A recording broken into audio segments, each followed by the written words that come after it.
وعلیکم پچھلے ہفتے ریکارڈنگ ہی نہیں ہوئی تھی، یاد ہی نہیں رہا. بہرحال، السلام علیکم ورحمۃ اللہ. بسم اللہ الحمد للہ والصلاة والسلام علی رسول اللہ. اللہم علمنا بما ينفعنا وانفعنا بما علمتنا وزدنا علما. رب اشرح لي صدری ويسر لي امری واحلل عقدۃ من لسانی یفقهوا قولی. اہلا وسہلا مرحبا بکم حیاکم اللہ وإیاکم. آج کی کلاس میں سب کو خوش آمدید. اللہ تعالیٰ سے دعا کہ اللہ تعالیٰ اخلاص کے ساتھ پڑھنے کی، سمجھنے کی اور اس پر عمل کرنے کی توفیق عطا فرمائے. آمین۔ اس پہ سابق جو ہے ہم پہلے تلاوت سنتے ہیں ان آیات کی، اس کے بعد ہم اس کا ترجمہ اور تفسیر پڑھیں گے بإذن اللہ. بما ثم نذيقهم العذاب الشديد بما كانوا يكفرون. واتل عليهم نبأ نوح إذ قال لقومه يا قوم إن كان كبر عليكم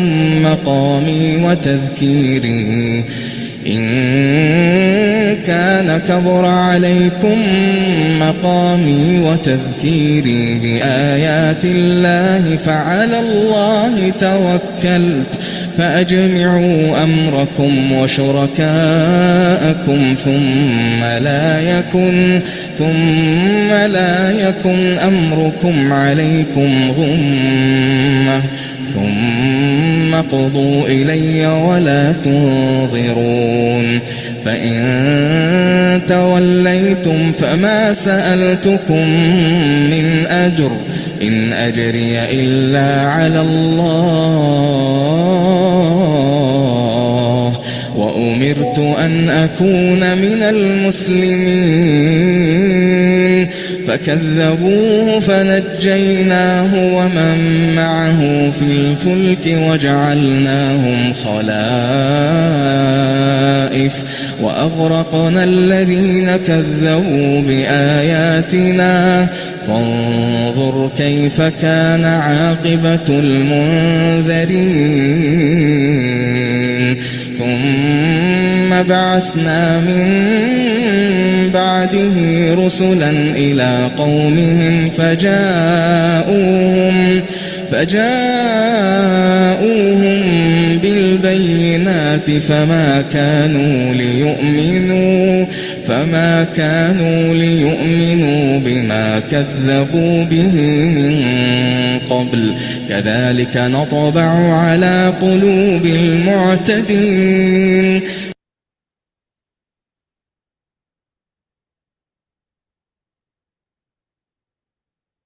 آج ہم انشاءاللہ اتنی 4 آیات ہی تقریباً بنتی ہیں، کیونکہ اس سے آگے پھر آج جو ہے وہ سوری نوح علیہ السلام کا واقعہ چل رہا ہے. اس کے بعد آگے موسیٰ علیہ السلام کا، تو تھوڑی سی اس میں ڈیٹیل زیادہ ہے، تو اس کو ہم بعد میں انشاءاللہ شروع کریں گے اگلے ہفتے.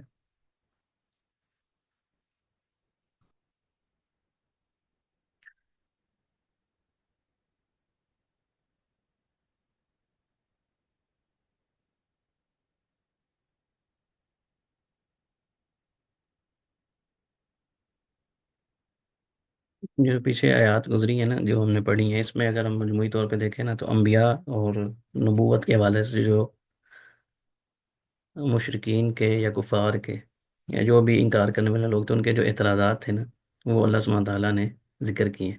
یعنی انبیاء کے متعلق لوگ کیا کہتے تھے، ان کے پھر جواب اللہ تعالیٰ نے کیسے دیے، اور اسی طرح جو نبوت کے حوالے سے ان کے اشکالات تھے، ان کا جواب دیے. تو آگے اب جو اگلی آیات ہیں، آیت نمبر 71، اس میں اللہ سبحانہ تعالیٰ نے مختلف انبیاء کے، خاص طور پہ نوح علیہ السلام، موسیٰ علیہ السلام، ان کے واقعات ذکر کیے. تو انبیاء کے جو واقعات قرآن پاک میں آئے ہیں نا، ان کے مقاصد ہوتے ہیں، اس کے کچھ جو ہے وہ فوائد ہیں، ان کے پیچھے حکمتیں ہوتی ہیں، وہ بھی ہم انشاءاللہ آج پڑھیں گے. تو پہلے ہم آیات کا ترجمہ پڑھ لیتے ہیں، اس کے بعد انشاءاللہ اس حوالے سے گفتگو کریں گے بإذن اللہ. تو اللہ تعالیٰ فرماتے ہیں اعوذ باللہ من الشیطان الرجیم وَاتْلُ عَلَيْهِمْ نَبَأَ نوح. تو ان پر نوح کی خبر پڑھ.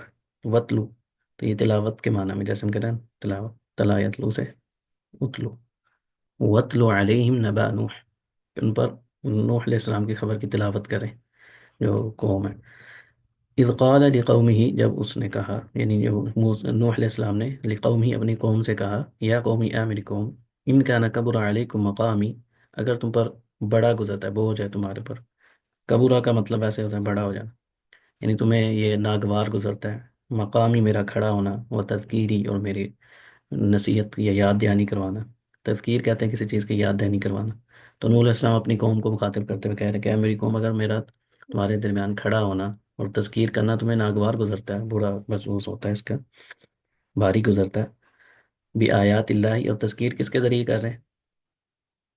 بھی آیات اللہ، اللہ کی آیات، فعلی اللہ، بس اللہ ہی پر توکل، تو میں نے تم میں بھروسہ کرتا ہوں، یقین، فاجمیعوا، بس تم جمع کر لو، امرکم، اپنے معاملے کو، وشرکاءکم، اپنے جو شریک ہیں ان کے ساتھ مل کے، ثم لا یکن امرکم علیکم امہ، پھر تمہارا یہ جو معاملہ ہے نا، یہ تم پہ کسی قسم کا مخفی نہ رہے، یعنی اس کام کے حوالے سے جو تم نے کرنا ہے وہ کر لو، کوئی چیز تمہارے پر مخفی نہیں رہنی چاہیے کہ یار یہ فلاں کام تو رہ گیا تھا، یہ کام بھی ہم اگر کر لیتے نا تو پھر کام صحیح ہو جاتا، پھر نوح علیہ السلام کا بندوبست ہم کر لیں، مگر جو تم نے کرنا ہے، تم بھی اور تمہارے جو شریک ہیں ان سب کو ملا کے میرے بارے میں جو تمہارا معاملہ تم نے فیصلہ کیا نا، وہ اچھی طرح سوچ بچار کر کے پھر آگے کیا کہیں، ثم اقضوا الیہ ولا تنظروا، پھر تم میرے ساتھ کر گزرو، قضاء یقضی کا مطلب ہوتا ہے فیصلہ کرنا کسی چیز کے معاملے کا، فقضی الامر ہے نا، جیسے ان کے معاملے کو یعنی فیصلہ کر دیا گیا، کام تمام کر دیا، یعنی پھر تم میرا کام تمام کر دو، ولا تنظرون، اور نہ ہی تم پھر مجھے مہلت دو۔ اس آیت کے اندر کئی اسباق ہیں، جن میں پہلا تو یہ ہے کہ جو سابق انبیاء ہیں، نبی کریم صلی اللہ علیہ وسلم کو ان کا واقعات اپنی قوم کو سنانے کا اللہ تعالیٰ نے حکم دیا ہے، اور قرآن پاک میں کئی جگہوں پہ ہے، تقریباً یہ اہل علم کہتے ہیں تقریباً 43 یا 40 سے زیادہ مرتبہ نوح علیہ السلام کا ذکر ہے قرآن پاک میں۔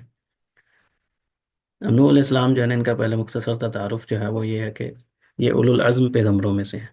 آپ کو پتہ ہے کہ 1,24,000 کے قریب جو تھے انبیاء تھے، ان میں رسول جو تھے نا، انبیاء اور رسول، تو انبیاء کی جو تعداد ہے وہ 1 لاکھ سے زیادہ ہے، لیکن جو رسول تھے ان کی تعداد تقریباً 315 یا 14 کے قریب، یا 313، بہرحال یعنی تقریباً 315 کے درمیان ہی ہے جو رسول تھے۔ اور رسول اور نبی میں جو فرق ہے وہ ہم نے پہلے بھی ذکر کیا ہوا ہے کہ نبی جو ہے نا وہ عام طور پہ پہلے جو پیغمبر ہوتے ہیں انہی کی شریعت کو لے کے چل رہے ہوتے ہیں، لیکن جو رسول ہوتے ہیں ان میں اللہ تعالیٰ نئی شریعت اور نئے احکامات کو نازل کرتے ہیں، اور بھی اس میں فرق بعض لوگوں نے ذکر کیا ہے۔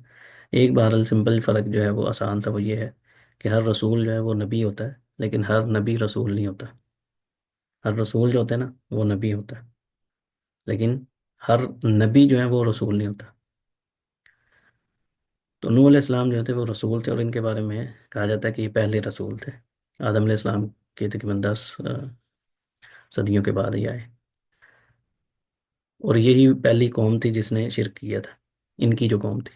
تو نبی کریم صلی اللہ علیہ وسلم کو ان کا واقعہ سنانے کا کیوں حکم دیا گیا، اس میں ایک حکمت یہ ہے، ایک سبق یہ ہے کہ نبی کریم صلی اللہ علیہ وسلم کے جو مخاطب قوم تھی نا وہ بھی ایسی تھی، وہ بھی بت پرستی میں ملوث تھی، اس کا شکار تھے، جیسے نوح علیہ السلام کی قوم نے اپنے بت بنائے ہوئے تھے نیک لوگوں کے، اور اسی طرح نبی کریم صلی اللہ علیہ وسلم کی جو قوم تھی مشرکین مکہ جو تھے، انہوں نے بھی اپنے نیک لوگوں کے، لات، عزا، منات، اور ان کا کیا تھا کہ وہ بھی نیک لوگ ہی تھے، کوئی حاجیوں کو پانی پلانے والا تھا، کوئی ستو پلاتا تھا، کوئی مہمان نواز تھا، کوئی کچھ تھا، تو ان کی وفات کے بعد انہوں نے کیا کیا، ان کی وفات کے بعد انہوں نے ان کے بت بنا لیے یادگار کے طور پہ۔ تو یعنی شرک تقریباً ملتا جلتا ہی تھا، وہ بھی بت پرست قوم تھی، نبی کریم صلی اللہ علیہ وسلم کی جو قوم تھی وہ بھی بت پرست تھے، ایسا نہیں تھا کہ وہ اللہ کو مانتے ہی نہیں تھے۔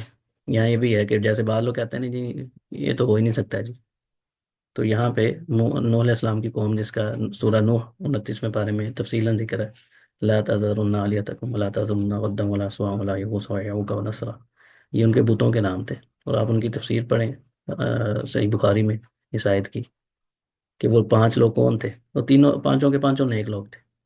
جب ان کی وفات ہوگی، شیطان ان کے پاس آیا اور ان سے کہا کہ آپ ان کے بت بنا لیں یا تصویریں بنا لیں، تاکہ ان کو دیکھ کے تمہیں اللہ کی یاد زیادہ آئے، جیسے ان کے ہوتے ہوئے تھی نا۔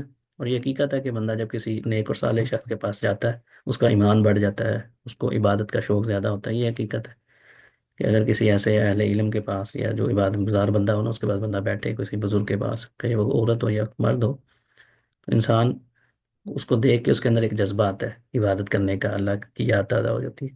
تو اسی طرح انہوں نے کہا کہ جب یہ اب چلے گئے ہیں دنیا سے تو ان کی تصویریں بنا لو۔ یعنی مقصد کیا تھا؟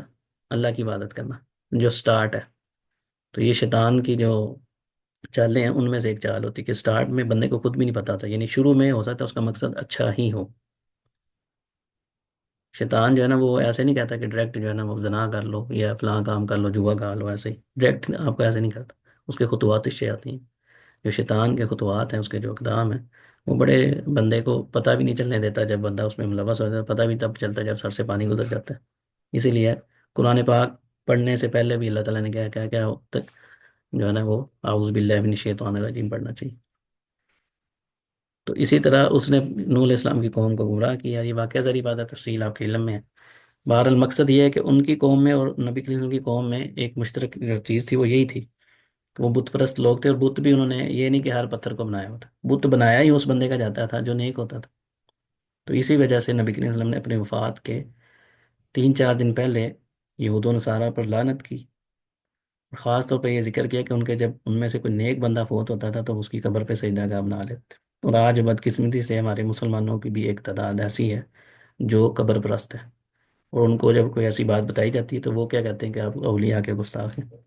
حالانکہ اہل علم یا جو اہل اللہ جن کو کہا جاتا ہے اولیاء اللہ، ان کی اپنی تعلیم بھی یہ نہیں ہوتی، اور نبی کے کی واضح احادیث ہے کہ قبر کو پختہ کرنا، اس پہ کوئی لکھائی کرنا یا اس طرح کی چیزیں جو ہیں ان سے منع کیا گیا۔ اور سخت، یہ صحیح مسلم کے اندر یہ حدیث ہے، قبر کے اوپر مجاور بن کے بیٹھنا اور اس طرح کے معاملات کرنا۔ یعنی جب قبر کو پختہ کرنا ہی صحیح نہیں ہے تو مزار بنانا اور اس کے اوپر جانا یہ تو بات کی بات ہے۔ تو وہ دلائل کہاں سے لیتے ہیں جی؟ جن حدیث میں قبرستان میں جانے کا ذکر ہے اس سے وہ کہتے ہیں جی مزار پہ جانا جائز ہے، فلاں قبر پہ جاتے تھے، یہ ہوتا تھا، وہ اولیاء کی قبروں پہ جانا چاہیے۔ یعنی جو جن میں شرک کی شائبہ تک نہیں ہوتا وہ اپنے صرف مذموم مقاصد کے لیے آیات سے استدلال کر لیتے ہیں۔ تو آج مسلمانوں کے اندر بھی یہ بت پرستی جو ہے، یہ بت پرستی کی ایک شکل ہے کہ جو اولیاء اللہ یا دین کے لوگ ہیں ان کے غلو کر دینا، ان کو ان کے مرتبے سے بڑھا دینا۔ تو نوح علیہ السلام کی قوم نے بھی یہ کام کیا۔ اب نوح علیہ السلام کا یہ واقعہ اس لیے بیان کیا جا رہا ہے تاکہ اس میں جو اسباق ہیں نبی صلی اللہ علیہ وسلم کے لیے بھی اور ان کی قوم کے لیے بھی۔ تو نوح علیہ السلام نے اپنی قوم سے یہ بات کیا کہ میرا جو کھڑا ہونا ہے یا تمہیں واضح نصیحت کرنا ہے یہ تمہیں بڑا برا گزرتا ہے، تو پھر تم ایسا یعنی، اور میں اللہ کے یاد کے ساتھ کر رہا ہوں۔ اس میں ایک سبق یہ بھی ہے، ایک تو یہ ہے کہ جو داعی ہوتا ہے نا، دین کا کام کرنے والا، اس کا جو علم ہے نا وہ کیا کس چیز کا ہونا چاہیے، دعوت کس چیز پہ مشتمل ہونی چاہیے۔ اس میں یہ بھی سبق ہمیں مل رہا ہے۔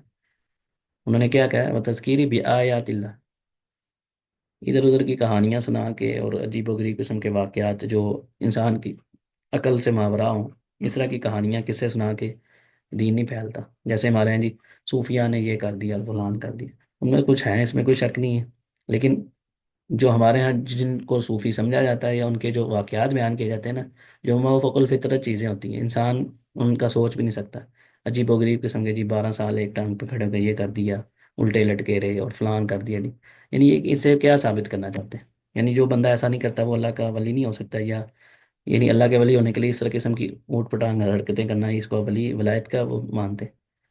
تو یہ کون کہہ رہا ہے؟ اولو العزم پیغمبروں میں جو پہلے پیغمبر ہیں نا، نوح علیہ السلام، 5 پیغمبر ہیں جن کو اولو العزم کہا ہے، ان میں پہلا نوح علیہ السلام کا، ٹھیک ہے۔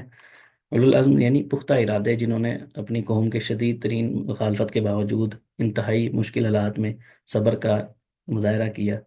اور ظاہری بات ہے جن کو اللہ تعالیٰ نے اولو العزم کہا ہے اور نبی کے کو حکم دیا کہ فصبر کما صبر اولو العزم، اللہ تعالیٰ نے نبی کریم صلی اللہ علیہ وسلم کو کہا ہے کہ تم اس طرح صبر کرو جس طرح اولو العزم پیغمبروں نے کیا۔ یعنی یہ کوئی آسان کام نہیں ہے، یہ جو مقام 5 انبیاء کو ملا یہ تمام رسولوں میں سب سے بڑھ کے انبیاء میں، تو یہ ان میں سے ایک ہے نوح علیہ السلام۔ 950 سال تبلیغ کرنا ایک آسان کام ہے؟ اب کس کے ذریعے تبلیغ کرنی ہے یہ ہمیں بتا دیا کہ آپ کا جس دعوت کے اندر یہ چیز نہیں ہوگی نا، اس اسی سے یعنی بعض لوگ کہتے ہیں جی ہمیں پتہ نہیں چلتا کہ آج ہم کیسے پتہ چلے گا، ہر کوئی کہتا ہے جی میں حق پہ ہوں، میں حق پہ ہوں۔ تو سب سے پہلی تو چیز ہے آپ نے دعا کرنی ہے۔ واقعی ایک مشکل کام ہو گیا، ہر بندہ یہ دعویٰ کرتا ہے جی میں حق پہ ہوں، اور وہ دلائل بھی کئی قرآن سے دے رہا تھا تو کہیں سے دے رہا تھا۔ تو عملی طور پہ دیکھنا ہے کہ نبی کریم صلی اللہ علیہ وسلم کے دور میں وہ چیز تھی کہ نہیں، جیسے سورہ نساء میں۔ تو بہرحال دعوت کے اندر دعوت کی حق ہونے کی پہچان ایک یہ بھی ہے کہ آپ اس کو دیکھیں اس کی دعوت کس چیز پہ مشتمل ہے. تو اگر اس کی دعوت جو ہے وہ قصے کہانیوں پہ اور ادھر ادھر کے واقعات سنانے پہ، تو چکنا ہو جائے. سوچ لیں کہ کیا واقعی یہ دعوت حق والی ہے کہ نہیں ہے.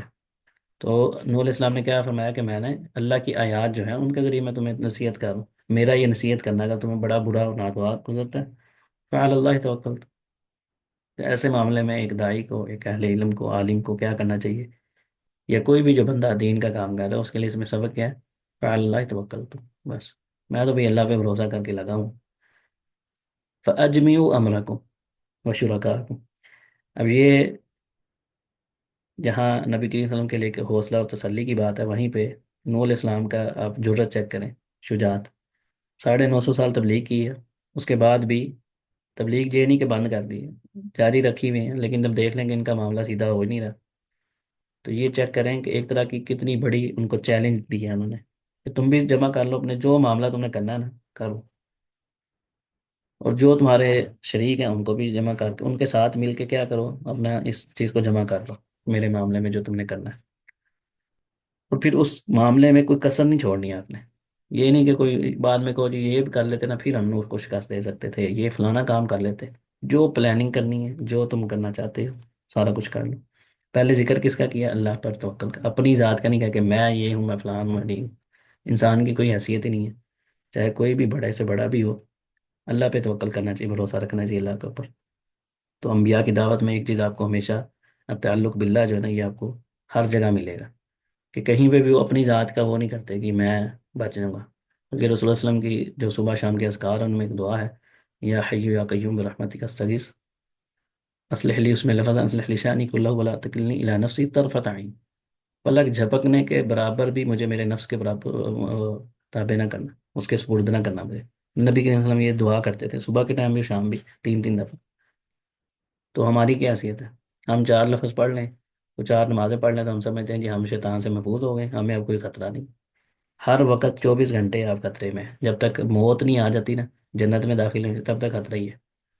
موت کے آخری سانس نکلنے تک جو ہے نا، شیطان کی کوشش ہوتی ہے کہ انسان کو وہ گمراہ کرے، جہنم کی طرف لے کے جائے کسی بھی طریقے سے. اس وجہ سے کبھی بھی اپنے اس کے اوپر بھروسہ نہ کریں، اللہ پہ بھروسہ رکھیں، اللہ سے مدد طلب کرتے رہیں. اس کا یہ فائدہ ہوتا ہے، ایک تو انسان محفوظ رہتا ہے، دوسرا یہ کہ انسان کے اندر غرور و تکبر نہیں آتا، اپنے اعمال کو دیکھ کے وہ کسی خوش فہمی کا شکار نہیں ہوتا. تو یہاں پہ بھی آپ دیکھیں کہ انہوں نے پہلے اللہ پہ توکل کی بات کی، اس کے بعد انہوں نے یہ چیلنج کیا اپنی قوم کو، جو تم نے کرنا کرو، کسی قسم کی کوئی کسر نہ رہ جائے. لا یکن امرکم علیکم غمہ، تمہارے اس معاملے میں کوئی بھی چیز پوشیدہ نہ رہ جائے، تم پہ مخفی نہ رہے. غمہ کہتے ہیں بعض کا، یہ بادل کے لیے بھی بولا جاتا ہے جس کے چھایا ہو، اوپر سے آسمان نظر نہ آئے، ایسی چیز کے لیے بھی بولا جاتا ہے بعض پر، یعنی کسی چیز کو، کسی چیز کا مخفی ہو جانا، چھپ جانا. تو انہوں نے کہا کہ کوئی چیز کمی نہ رہنے دینا. ثم اقضوا الی ولا تنظرون، پھر میرا یہ فیصلہ کر دو. اور تنظرون ہی ہے اصل میں، یا متکلم آخر میں ہوتا ہے، یہ آیات کی ترتیب کے لیے ایسے. تو ولا تنظرون یہاں پہ ولا تنظرون ہی ہے، ٹھیک ہے. پھر تجھے مجھے مہلت نہیں دینی.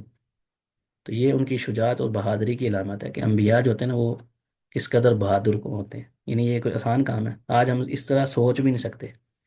قوم کو بات کرنا تو بڑی دور کی بات ہے، اپنے گھر کے اندر ہمارے سامنے کوئی ایسا معاملہ ہو رہا ہے تو آگے کرنے والا کوئی اگر بڑا ہو، یا جسے پتا ہو کہ ہمیں مار پڑ سکتی ہے یا کوئی ڈانٹ ڈپٹ ہو سکتی ہے، تو وہاں پہ بھی ہم بات کرتے ہوئے ڈر جاتے ہیں کہ نہیں یار ہمیں کام خراب ہو جائے گا. یہ عام بات ہے، نیچرل خوف ہمارے اندر ہوتا ہے. تو انبیاء جو ہے نا، وہ سب سے بہادر اور شجاع ہوتے ہیں لوگ. ان کی بہادری چیک کریں، پوری قوم کو کہہ رہے ہیں. اور پھر یہ سمپل بات نہیں کر رہے، یہ الفاظ پہ اگر انسان غور کرے تو یہ کس قدر بہادر انسان اس طرح کی بات کر سکتا ہے کہ جو کرنا کرو تم بھی، اور جو جتنے لوگ ہیں نا سب کو جمع کر لو، اور جو تمہارے دل میں آتا ہے کرو، اور پھر مجھے مہلت بھی نہ دو کہ چلو جی تھوڑی اس کو مہلت، اپنے سنبھلنے کی مہلت مل جائے، کرو جو تم نے کرنا ہے. یہ ان کا اللہ پہ توکل. فَإِن تَوَلَّيْتُمْ فَمَا سَأَلْتُكُم مِّنْ أَجْرٍ إِنْ أَجْرِيَ إِلَّا عَلَى اللَّهِ. پھر اگر تم منہ پھیر لیتے ہو، یعنی اب یہ چیلنج انہوں نے کر دیا ہے سارا معاملہ.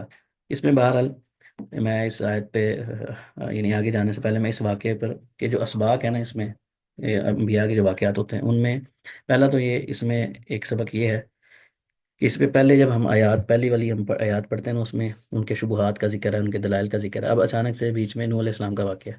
تو اس میں ہوتا ہے کہ اب جب اسٹوری ٹیلنگ جس کو ہم بولتے ہیں، ٹیلنگ بولتے ہیں کیا انگلش میں، کہ آپ کوئی واقعہ بیان کر رہے ہیں کچھ، تو اس کے اندر تنوع ہونا چاہیے۔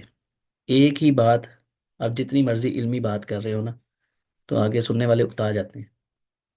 یعنی کبھی آپ کوئی سٹوری سنانا شروع کر دیں، کبھی کسی آیت کا ذکر کریں بیچ میں، حدیث کا بیچ میں موضوع لے کریں، یعنی مختلف چیزیں اگر آپ ذکر کریں گے تو اس سے سننے والوں کا شوق بھی بڑھتا ہے، اور اس سے انسان کو یعنی نیا کچھ سیکھنے کو ملتا ہے۔ انسان کی طبیعت ہے کہ ایک ہی چیز بار بار سناؤ گے نا تو وہ بندہ بور ہو جاتا ہے۔ حتیٰ کہ نبی کریم صلی اللہ علیہ وسلم کے بارے میں عبداللہ بن مسعود رضی اللہ تعالیٰ عنہ فرماتے ہیں کہ نبی کریم صلی اللہ علیہ وسلم اپنے وعظ و نصیحت میں وقفہ کرتے ہوتے تھے،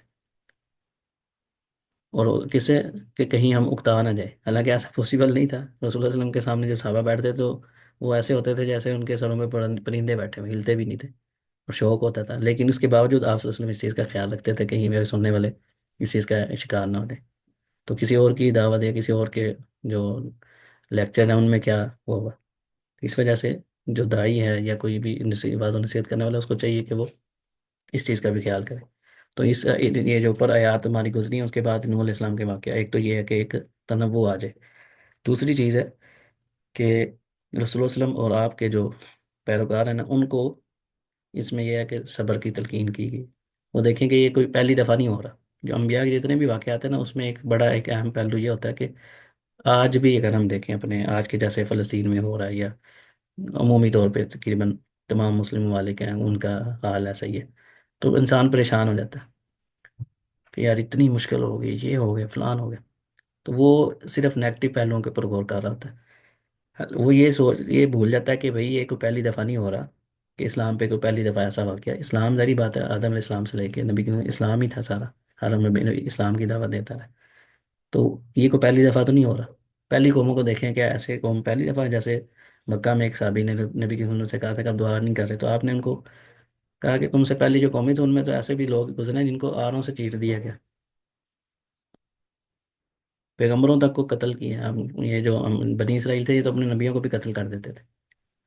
تو بعض اوقات یہ ہوتا ہے جی ہم پریشان ہو جاتے ہیں کہ اللہ کی مدد نہیں آ رہی، یہ کیوں نہیں ہو رہا، وہ کیوں نہیں ہو رہا، اتنا ظلم ہو گیا۔ اب ظاہری بات ہے فلسطین کے ہمارے معاملہ سامنے، تو ایک حقیقت بھی ہے کہ انہوں نے جو ظلم کی انتہا کر دی ہے، جو یہودیوں کے بارے میں جو آتا ہے وہ ہمارے سامنے حقیقت آ گئی کہ ان کے اندر کسی قسم کا ہی جانور سے بدتر لوگ ہیں۔ لیکن کیا وہ کامیاب ہو گئے؟ اصل یہ سوال ہے، ظاہری طور پہ جو بھی ہو رہا ہے معاملہ، لیکن یہ پہلی دفعہ ایسا نہیں ہوا، اس سے پہلے بھی کئی قوموں کے ساتھ معاملات ہو چکے ہیں، بنی اسرائیل کے واقعات پڑھے ہم۔ تو نوح علیہ السلام کی قوم کو 950 سال انہوں نے دعوت دی، اس کے بعد ان کا معاملہ چیک کر لیں کہ کیا حالت ہے ان کی۔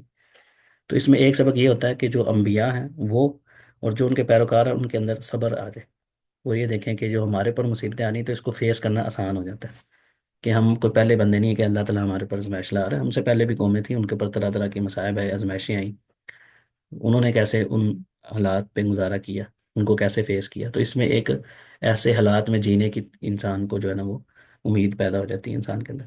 اور تیسرا یہ ہوتا ہے کہ جو کفار ہیں ان کو بھی یہ سبق مل جاتا ہے کہ یہ جو تم لوگ کر رہے ہو نا اپنی طرف سے بڑے، کہ بھی یہ تو کمزور لوگ ہیں، جیسے وہ مشرکین مکہ تھے وہ بھی یہی بات کرتے تھے کہ بھی یہ محمد صلی اللہ علیہ وسلم کے ساتھ جو لوگ ہیں یہ تو ردی قسم کے لوگ ہیں، یعنی نعوذ باللہ من ذالک، وہ کہتے تھے یہ تو کمی کمین ہے، یعنی اگر ہم آج کی عوام زبان میں بولیں، اور یہی نوح علیہ السلام کی قوم کے لوگ بھی کرتے تھے، پہلی قوموں کے بھی لوگ، کہ یہ تو کمزور سے لوگ ہیں، اگر کوئی ہونا ہے تو کوئی جو امیر طبیر طبقہ ہے نا لیڈ کلاس، وہ کیوں نہیں ان کے ساتھ ہو رہا۔ یعنی ان کا یہی تھا جو آج ہمارے یہاں بھی ایک چیزیں ہوتی ہیں نا، کہ ایسے لوگوں کو دیکھ کے انسان بڑا وہ متاثر ہو جاتا ہے، اور جو کہہ دیں یہ اس کی تو کوئی حیثیت ہی نہیں ہے، تو یہ اس طرح کی باتیں وہ بھی کرتے تھے۔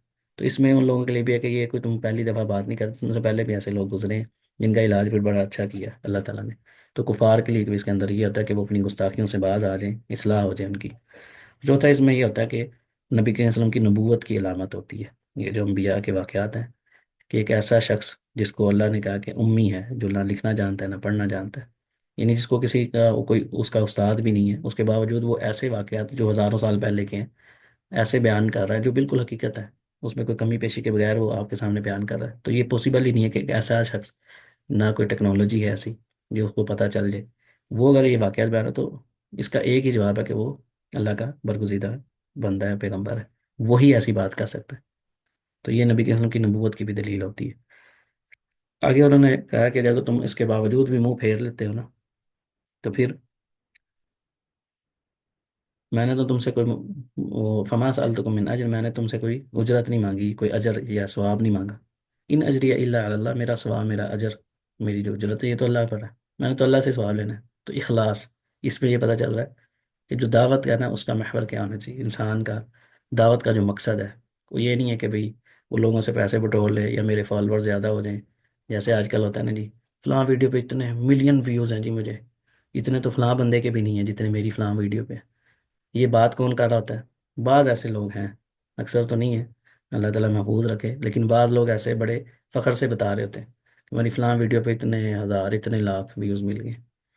وہ یہ اگر آپ کا یہ مقصد ہے، ایک ہے ویسے ازراء ہے، یعنی کسی تحدیث نعمت کے طور پہ ذکر کرنا، اس کا بھی بندے کو پتہ چل رہا ہوتا ہے جو بندہ ایسی گفتگو کر رہا ہوتا ہے. کسی نعمت کے ذکر کے طور پہ ایسا ذکر کرنا، اس میں کوئی حرج نہیں ہے. لیکن بعض لوگ اس کو بڑے تفاخر کے ساتھ بیان کر رہے ہوتے ہیں کہ میری ویلیو ہے، اپنی ویلیو بڑھانے کے لیے یہ چیز بیان کر رہے ہوتے ہیں کہ میرے جو ہے نا وہ اتنے ملین ایک ویڈیو پہ مجھے ویوز ملے ہیں، یہ ہوا ہے. تو اس کا مطلب ہے کہ جو انبیاء تھے ان کے میں سے بعض قیامت کے دن ایسے بھی آئیں گے جن کے ساتھ 3 بندے ہوں گے، کسی کے ساتھ 2 ہوں گے، کسی کے ساتھ 1 ہو، اور بعض پیغمبر نبی ایسے ہوں گے جن کے ساتھ کوئی بھی نہیں ہوگا. تو اس کا مطلب ہے کہ وہ کامیاب نہیں ہے. تو یہ معیار نہیں ہے، اور نہ ہی یہ عالم کی یا دعوت دینے والے کی نیت کے اندر یہ چیز ہونی چاہیے کہ میرے فالوور زیادہ ہوں. نبی کے وسلم نے سیدنا علی رضی اللہ عنہ کو فرمایا تھا کہ کوئی ایک بندہ بھی تمہاری وجہ سے ہدایت پہ آ جائے، اس اونٹوں سے بہتر ہے. جو اس وقت کی سب سے مہنگی سمجھ لیں لگژری چیز تھی نا، اونٹ، ان کا ذکر آسم نے ذکر کیا کہ ان سے بہتر ہے ایک شخص آپ کی وجہ سے راہ راست پہ آ جائے. تو مقصد یہ ہونا چاہیے لوگوں کی اصلاح، جہنم سے ان کو دور کرنا، آخرت کی طرف جنت میں لے کے جانے کی کوشش کرنا. اپنی بھی یہی ہو کہ اللہ تعالیٰ راضی ہو جائے، اور مجھے تم سے کچھ نہیں چاہیے. میں آپ کو پڑھا رہا ہوں، میں اس کو نیت کر لوں جی مجھے فلاں سے کچھ چلو مالی فائدہ ہو جائے گا، یا کوئی مجھے کام پڑا تو فلاں میرے کام آ جائے گا. ایسی نیت یہ بڑی گھٹیا سوچ ہوتی ہے، یعنی یہ بالکل سطحی قسم کی ہے. ایسی نیت نہیں ہونی چاہیے. جو دین کا کام کرنے والے لوگ ہیں نا، یہ ان کو زیب نہیں دیتا کہ وہ ایسی معاملہ، ان کا معاملہ اس طرح کا ہونا چاہیے کہ ان اجری الا علی اللہ وما سألتکم من اجر ان اجری الا علی اللہ وامرت ان اکون من المسلمین. باقی بعض لوگ جو ہے نا اس میں افراط و تفرید کا بھی شکار ہوئے. بعض نے کہا کہ یہ جو آیات ہیں نا، ان میں یہ ہے کہ دین کے کام پہ اجرت لینی ہی نہیں چاہیے. ایک رو یہ بن گیا، انہوں نے کہا کہ یہ مطلقاً حرام ہے، یعنی انہوں نے کلی طور پہ اس کو حرام قرار دے دیا. مثال کے طور پہ اگر کوئی بندہ دین کا کام کر رہا ہے کسی مدرسے میں یا کسی ادارے میں، وہ پڑھا رہا ہے، تو اس کے اوپر وہ جو اس کو تنخواہ وغیرہ ملتی ہے کہتے ہیں یہ حرام ہے. اور ایک گروہ وہ بنا جس نے اس کو بالکل ہی اس کو یعنی اپنے لیے ایسا جائز قرار دیا کہ ہر چیز پہ جو ہے نا وہ پیسہ پیسہ، ان کا سارا مطمع نظر جو ہے نا وہ پیسہ ہی ہے. یعنی اس میں افراط و تفرید کے 3 گروہ بنے. پہلا گروہ وہ بنا جس نے دین کے کام پہ اجرت لینے کو کلی طور پہ حرام قرار دے دیا. دوسرا گروہ وہ بنا جس نے کہا کہ بھئی مال ہی مال ہے، بس دین کے، جیسے یہودیوں کے مربی کہتے تھے نا، ایسے مسلمانوں بھی ویسے لوگ ہیں جن کا سارا مقصد صرف پیسہ ہی ہوتا ہے. مقصد کسی سے نصیحت نہیں ہے نہ آخرت کا. ان کو بس یہ ہوتا ہے کہ جہاں پہ جو پہلے پیسہ بعد میں کوئی اور بات ہے، چاہے وہاں ضرورت ہے دین کی، ان کو یہ چیز کی کوئی فکر نہیں ہے. تیسرا وہ گروہ ہے جس نے اعتدال کا رستہ اپنایا. اس نے نہ تو اس کو کلی طور پہ حرام قرار دیا، اور نہ ہی اس نے یہ کہا کہ اس کو آپ کلی اس کا اپنا پورا مطمع نظر ہی اس چیز کو بنا لے، بلکہ درمیانہ یہ ہے کہ خیر اگر کہیں سے مل رہی ہے اس کے اجرت مل جاتی ہے اس کیونکہ یہ جواز ہے، جائز ہے. صحیح بخاری میں حدیث ہے، اور بھی کئی واقعات ملتے ہیں جس پہ صحابہ سے اجرت لینا یہ ثابت ہے. یعنی ایک جگہ پہ دم کیا اس کی انہوں نے اجرت لی، اسی طرح رسول اللہ صلی اللہ علیہ وسلم کی حدیث بھی ہے. یعنی اس کو کلی طور پہ، یعنی ایک بندہ اگر اس کا 24 گھنٹے کام ہی یہ ہے دین کا کام کرنا، اس طرح تو پھر دنیا کا نظام چل ہی نہیں سکتا. کیا کوئی ایسا کام ہے جو دین کے اندر نہیں آتا؟ مثال کو تو جو جج ہیں، جو جج فیصلے کرتے ہیں، یہ کیا ہے؟ دین کا کام نہیں ہے جج کا کام کرنا؟ یا دین کا کام صرف مسجد میں امامت کروانا دین کا کام ہے اور باقی کام نہیں؟ یونیورسٹی کے اندر پروفیسر جو ہے جو اسلامی سبجیکٹ پڑھا رہا ہے، وہ کیا کر رہا ہے؟ قرآن ہی پڑھا رہا ہے نا، وہ بھی حدیث ہی پڑھا رہا ہے، اس کے اوپر کوئی اعتراض نہیں کرتا. لیکن جب مولوی ایسا کرتا ہے تو بڑا بڑا اعتراض ہوتا ہے. تو مقصد بات کرنے کا ہے کہ دونوں گروہ جو تھے نا وہ گمراہی کا شکار ہوئے اس معاملے میں، کہ ایک نے بالکل حرام قرار دے دیا اور ایک نے اسی کو ہی سارا کچھ سمجھ لیا. تو درمیانی راہ یہ ہے کہ نیت اللہ سے اجر کی ہونی چاہیے، اور اگر ایسا کوئی معاملہ ہو جاتا ہے اس میں کوئی حرج والی بات نہیں ہے، لیکن اس کو اصل مقصد نہ بنائیں. اصل یہی ہے کہ اگر کہیں کمی پیشی رہ گئی ہے تو اللہ سے اجر کریں، کوئی مسئلہ نہیں، دنیا کے جیسی اوکھے سوکھے گزر ہی جانی ہے. جب اللہ اجر دے گا، اور اللہ سے ہی اجر کی امید رکھنی چاہیے، اخلاص اللہ کے لیے بس. تو امرت ان اکون من المسلمین، اور مجھے حکم دیا گیا کہ میں فرما بردار لوگوں میں سے ہو جاؤں. تو یہ پیغمبروں میں سے، جیسے ہم پیچھے سورہ انعام کی جو انعام کی آخری آیات ان میں بھی رسول اللہ صلی اللہ علیہ وسلم کے یہی تھا کہ یہ آپ نے کہا سب سے پہلا مسلمان میں، اور یہاں پہ بھی کیا کہ میں فرما بردار لوگوں میں سے۔ تو نوح علیہ السلام نے یہ کہہ دی کہ میرا اجر تو اللہ کے ذمہ ہے، تم منہ پھیرتے تو ٹھیک ہے، یعنی تمہارا آنا جو تھا اس میں تمہارا ہی فائدہ تھا، میرا تو کوئی نقصان نہیں ہو رہا، میں نے تو اللہ سے اجر لینا ہے، تم آؤ گے تب بھی مجھے اجر ملے گا، نہیں آؤ گے تب بھی، میں نے تو اللہ کی فرما برداری کرنی جس نے مجھے کہا کہ دعوت دینے کا کام۔ فکذبوہ، پس انہوں نے ان کو جھٹلا دیا، تکذیب کر دی، فنجیناہ ومن معہ، بس ہم نے ان کو نجات دی۔ یہاں یہ نہیں کہ نوح علیہ السلام نے اپنا کو کمال بیان کر دیا، بلکہ اللہ تعالیٰ کیا فرما رہے ہیں، فنجیناہ، ہم نے نجات دی، تو اس کو ہم کہتے ہیں مشکل کشا، ہے سمجھ۔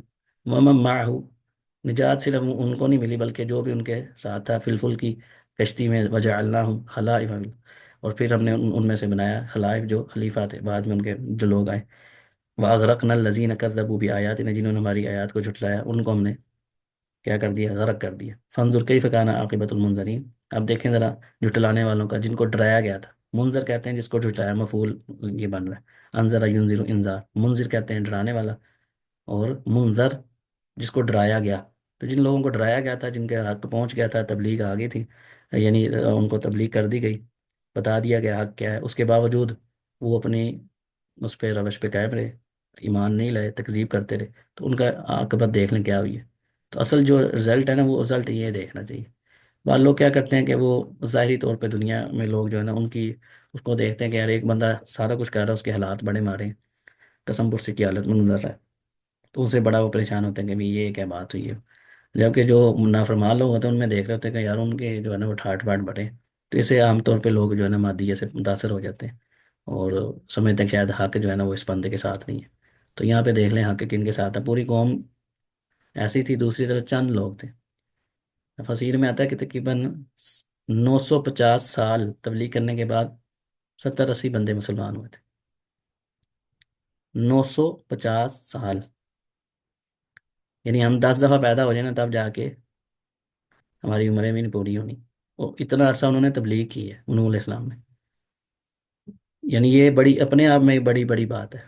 اس میں یہ بھی ایک حوصلہ کہ تبلیغ کرتے رہیں اور اس کا رزلٹ آپ اللہ پہ چھوڑ دیں۔ ہمارے کیا ہوتا ہے، اتنا عرصہ ہو گیا جی مولویوں کو بولتے ہوئے، یہ ہو گیا فلان ہو گیا جی، کوئی فلانا یہ کیوں نہیں ہو رہا، وہ کیوں نہیں ہو رہا۔ بھئی یہ تو آپ کو، یہ آپ کی میری ذمہ داری ہے ہی نہیں ہے، میرا کام آپ کو نصیحت کرنا ہے، مولوی کا کام، اہل علم کا کام اس کو حق اور باطل میں فرق سمجھانا ہے۔ یہ کام نہیں ہے کہ اس کی بات مانیں گے، کوئی نہیں مانتا تو نہ مانے، یہ تو اس کا کام ہی نہیں ہے۔ ہدایت اللہ تعالیٰ نے دینی ہے۔ رسول اللہ علیہ وسلم ابو طالب کو کتنا عرصہ کرتے رہے، وہ ساری زندگی انہوں نے آپ صلی اللہ علیہ وسلم کے ساتھ اچھا سلوک بھی کیا، مانتے بھی تھے، آخری دم تک آپ صلی اللہ علیہ وسلم ان کو دعوت دیتے رہے، لیکن برے مجلس کی وجہ سے، ان کے دوستوں کی وجہ سے، ان لوگوں نے کہا میں تو ابو طالب کے دین، عبد المطلب کے دین پہ ماروں۔ تو ایسے بڑے لوگ تھے جن کی زندگی آپ صلی اللہ علیہ وسلم زندگی بھر دعوت دیتے رہے، انہوں نے ایمان قبول کیا۔ تو یہ جو معاملہ ہے نا کہ مولوی اتنے عرصے سے لگے ہوئے ہیں، یہ کیوں نہیں آ رہا جی، فلان کیوں نہیں ہو رہا، یہ مولوی کا کام ہی نہیں ہے بھائی۔ اصل مسئلہ یہ بھی ہے کہ جس کا جو کام ہے نا اس سے ہم سوال نہیں کرتے، جس کا جو کام نہیں ہے اس سے ہم سوال کرنا شروع کر دیتے ہیں۔ ہاں، جو مولوی جہاں پہ غلطی کر رہا ہے، اہل علم جہاں پہ ایسا معاملہ کر رہے ہیں، ان سے آپ سوال کریں کہ اس کا کیا حل ہے، اس کا کیوں، یہ کیوں ایسے ہو رہا ہے، یہ ہونا چاہیے، نہ کہ ہم اس پہ اعتراضات کرنا شروع کر دیں۔ تو یہاں پہ ایک تو یہ ہے کہ اللہ کے سوا کوئی مشکل کشا نہیں ہے، اور ایمان والے ہی اللہ تعالیٰ ایمان والوں کی مدد کرتا ہے، اور مدد کب آئے گی اس کا فیصلہ ہم نہیں کر سکتے۔ 950 سال تک اسے پہلے کیوں نہیں مدد آ گئی۔ تو یہ کشتی میں امام ابن مانی رحمہ اللہ فرماتے ہیں کہ جو سنت ہے نا اس کی مثال بھی نوح علیہ السلام کی کشتی جیسی ہے، جو بندہ بھی اس کشتی میں سوار ہوگا وہی کامیاب ہوگا، وہی نجات پائے گا، جو اسے ہٹ گیا، اس میں سوار نہ ہوا، وہ اس کا بیڑا غرق ہوگا۔ تو یہاں یعنی ہمارے لیے یہ ہے کہ جو بھی نبی کریم کے راستے پہ چلے گا، آپ کی سنت کو تھامے گا، وہی نجات ہوگا۔ جس کے پاس یہ سنت کا سرٹیفکیٹ نہیں ہے، وہ چاہے جتنا مرضی ظاہری طور پہ دنیا اس کو جو بھی سمجھ رہی ہو، اس کا انجام یہی ہوگا جو ان لوگوں کا ہوا۔ ثم بعثنا، پھر اللہ تعالیٰ فرماتے ہیں کہ ہم نے اس کے بعد رسولن، نوح علیہ السلام کے بعد پھر رسول بھی بھیجے، یعنی انہی کے بعد خلیفہ، یہی بات ہے کہ اس ٹائم جو ان کی قوم تھی اس کو تو تباہ و برباد کر دی، جو کشتی میں لوگ تھے انہی میں سے بعد میں اللہ تعالیٰ نے ان کو خلافت یا وہ عطا فرمائی، اور پھر بعد میں مزید رسول بھیجے علاقوں میں ان کی قوموں کی طرف، فجاؤہم، پس وہ آئے بالبینات، واضح دلائل کے ساتھ، فما كانوا ليؤمنوا به ما كذبوا به، بس وہ نہیں ایمان لانے والے تھے اس چیز کی سبب جو انہوں نے تکذیب کی تھی، من قبلی، اس سے پہلے، یعنی جیسے انہوں نے پہلے تکذیب کر دی تھی نا، وہ سٹارٹنگ میں تکذیب کر دی تھی، یا اس میں یہ مراد ہے کہ جو ان سے پہلی قوم نے جیسے تکذیب کی تھی وہ بھی اسی طرح ایمان لانے والے نہیں تھے، تو اس میں ایک اور بھی جگہ پہ اللہ تعالیٰ نے فرمایا کہ جو بندہ پہلی دفعہ حق کا انکار کر دیتا ہے نا، تو بعض جگہوں پہ بعض دفعہ ایسا ہوتا ہے کہ یعنی حق اس کو پتہ چل گیا لیکن وہ ایمان نہیں لا رہا کسی وجہ جان بوجھ کے، تو اس کے اوپر اللہ تعالیٰ مور لگا دیتے ہیں، پھر اس کے لیے حق کو قبول کرنا مشکل ہو جاتا ہے اگر بندہ پہلی دفعہ ہی انکار کر دے۔ تو کوشش یہ کرنی چاہیے جیسے ہی حکم آئے فوراً مانے۔ نوح علیہ السلام آگے کذالک نطبع علی قلوب المعتدین، تو اب ہم کیا کرتے ہیں کہ مہر لگا دیتے ہیں، معتد کہتے ہیں حد سے تجاوز کرنے والے کو، ٹھیک ہے؟ تو حد سے تجاوز کرنا کیا ہے؟ حق کا انکار کرنا۔ تو یہاں پہ ایک اوپر ہم دیکھیں کہ نوح علیہ السلام کو اللہ تعالیٰ نے جاری پتہ، یہاں پہ تو نہیں، سورہ ہود میں آگے تفصیل بھی آئے گی نوح علیہ السلام کا جو واقعہ ہے کہ ان کو جب اللہ تعالیٰ نے کشتی بنانے کا کہا نا، تو فوراً انہوں نے بغیر کسی یعنی ایک لمحے کے بھی تاخیر کے فوراً کام شروع کر دی۔ تو اللہ کا کوئی بھی جو حکم ہے نا، اس میں آپ کو سمجھ آئے یا نہ آئے، اس میں حکمت کیا ہے، اس میں کیا ہے، کیوں ہے یہ کیوں کہاں والا ہے، جو انبیاء کی صفات میں یہ چیز شامل نہیں ہے اور نہ ہی صحابہ کرام سے ملتا ہے۔ اچھی چیز ہے حکمتوں کو جاننا، جیسے ہم بھی بیان کر رہے ہیں کہ اس میں یہ حکمت ہے، یہ حکمت ہے، غور و فکر کرنا، تدبر کرنا، لیکن ان کیس نہیں بھی پتہ نا، تو یہ آپ کو 100% شور ہونا چاہیے کہ یہ اگر اللہ یا اللہ کے رسول کا فرمان ہے تو یہی حق ہے، یہی عدل ہے، یہی حکمت ہے، اسی میں ہمارے لیے خیر ہے۔ یہ انسان کا جذبہ ہونا چاہیے، نہ کہ یہ کہ انسان جو ہے نا وہ مختلف قسم کے ہیلے بہانے ڈھونڈتا رہے اس سے بچنے کے۔ تو اہل علم ایمان کا یا جو رسول ہے ان کا یہ طریقہ کار تھا۔ اللہ تعالیٰ سے دعا ہے اللہ تعالیٰ مجھے اور آپ جو بھی میں نے سنا اور سنا ہے اس پہ عمل کی توفیق عطا فرمائے۔ اس سے آگے موسیٰ علیہ السلام کا واقعہ شروع ہو رہا ہے، اس پہ انشاءاللہ ہم اگلے ہفتے ہی بتاؤں گا کہ کلاس ہونی ہے کہ نہیں ہونی، کیونکہ میں نے ابھی پرسوں چوتھ پاکستان جانا ہے، تو پاکستان جا کے مصروفیت تھوڑی سی ایسی ہو جاتی ہے اور آگے عید بھی آ رہی ہے، تو انشاءاللہ کوشش کروں گا کہ کلاس مس نہ ہو، لیکن جو بھی ہوگا انشاءاللہ آپ کو بتا دیں گے۔ اللہ تعالیٰ مجھے اور آپ سب کو عمل کی توفیق عطا فرمائے۔ اس کے بعد آج ہماری حدیث کی کلاس ہے، وہ اگرچہ اتنی تفصیل نہیں ہوگی انشاءاللہ، وہ اس میں بھی آپ آئیں، ہم اس کو انشاءاللہ 10 منٹ بعد یا 15 منٹ بعد شروع کرتے ہیں انشاءاللہ۔